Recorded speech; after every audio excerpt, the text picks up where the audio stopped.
So this is a best mid-range device of 2017. This one is Xiaomi Mi Air 1, one of the first device which came with OSP build of Android from Xiaomi. This device also have a twin brother which is called Mi 5X. The only difference between both of them is firmware. So this one is coming with stock Android and another one is coming with Xiaomi's Mi UI. This was one of the best mid-range device of 2017. Basically for its camera actually it got 12 plus 12 megapixel camera, which is kind of amazing to have actually. Nowadays also we are getting only 50 plus 2 megapixel or 8 megapixel like that, but here we are getting 12 plus 12 megapixel and another 12 megapixel camera is actually telephoto lens which is 2x, and the build quality is also really awesome. Although we are not getting any design like this, like a fully unibody design. Nowadays we are not getting this design anymore, and the device feels really steady and it still looks fine actually. From the behind it does look like iPhone 7 Plus with those dual cameras, but even from the front also, as you can see here, it got a 5.5 inch 1080p IPS display which looks decent. In front we are also getting a 5 megapixel front facing camera with earpiece. Right hand side we also have volume rockers and power button. Left hand side we have hybrid SIM slot. You can use 2 SIM or 1 SIM 1 micro SD card. On the top we are getting IR blaster and a microphone hole.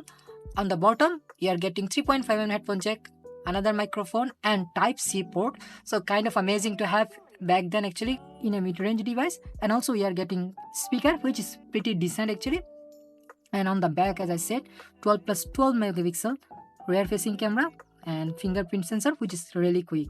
So I have been using this device few days now. Mainly I wanted to try the camera actually. Is it still worth buying one of these devices? And is this device is usable in 2025 or not? So under the hood, this device is powered by a octa-core Snapdragon 625 processor coupled with 4GB of RAM and 64GB of internal storage.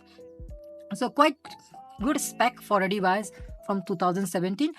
As you can see here, this device is running on stock Android, so there is no bloatware. The only software you can get here from Xiaomi feedback application and the camera application.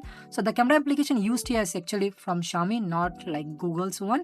You can install Google camera here, but it will not work as the camera to API is not enabled right now. But if you install a custom ROM, you can use Google camera here. So first of all, let's check what we are getting here. So when this device released back in 2017, it released with Android 7.1.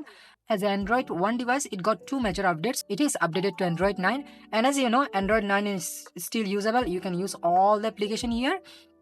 No issue with any app compatibility. Maybe some of the bank application will not work. Rather than that, almost all the application will work.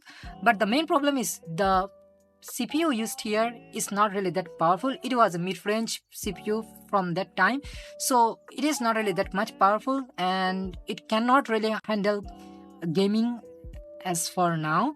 But for day-to-day tasks, it can handle everything really well. So I'm using this device few days now. It's working really well actually. I haven't faced any kind of issue. One thing which is not available on this device is LTE. Rather than that, it got 4G support, Wi-Fi, Bluetooth and everything works flawlessly, no issue with that. And the camera, as I said, the camera is one of the best thing of this device. So let's check the camera.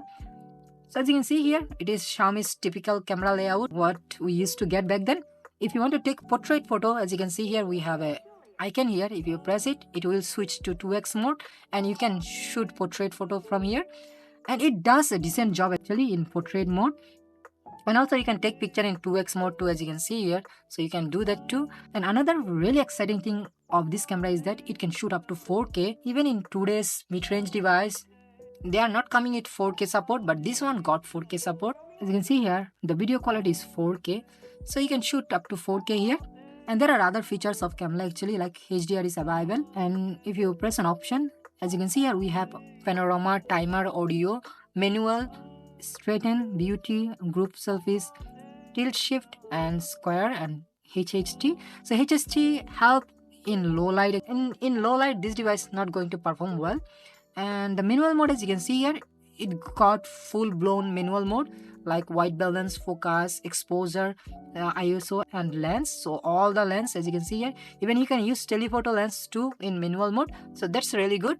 But you can't use telephoto lens while recording video. So that's a downside of this device. But still, the cameras are actually really good. I did take few pictures. So here, as you can see here, This one I take in low light mode, a cup of tea, as you can see here. The decent picture.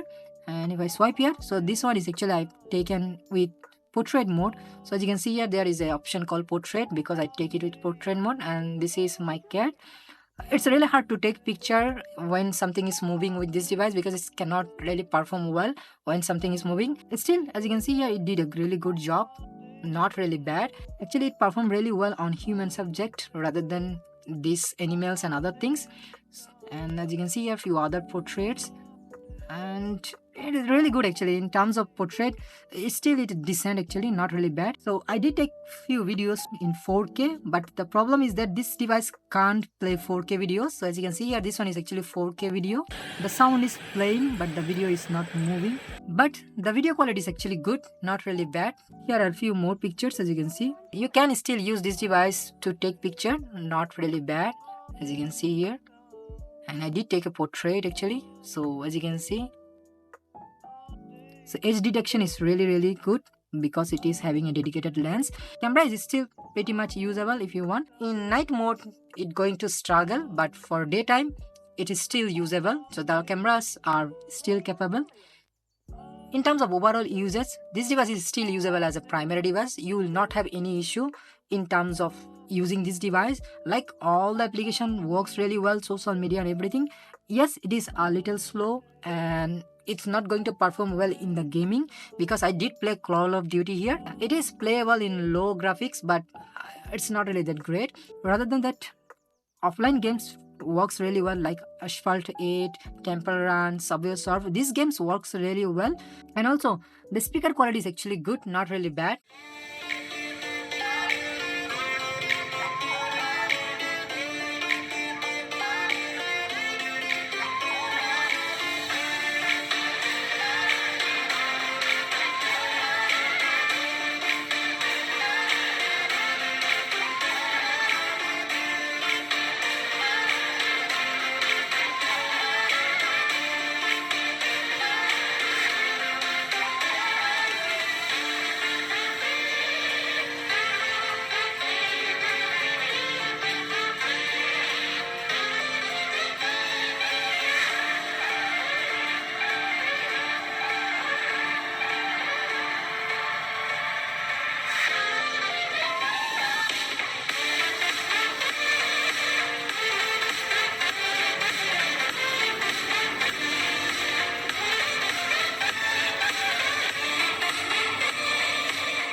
So the speaker quality is really good, although it is having an only bottom firing speaker.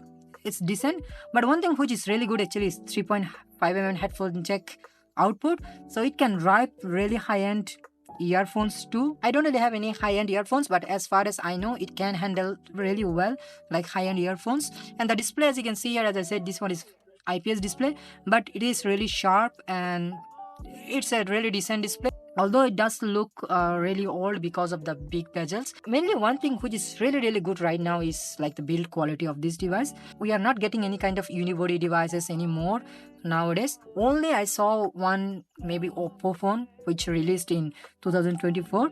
One thing which is going to give you trouble is the battery backup. So it got 3000 mAh battery. You have to charge it twice a day.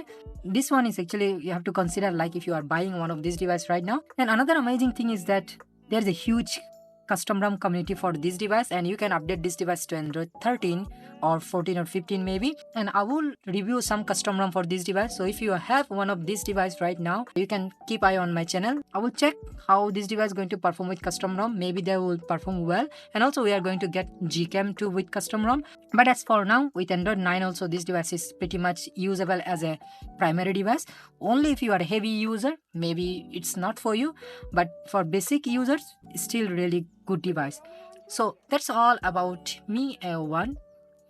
Thank you very much for watching, and I will see you in the next one.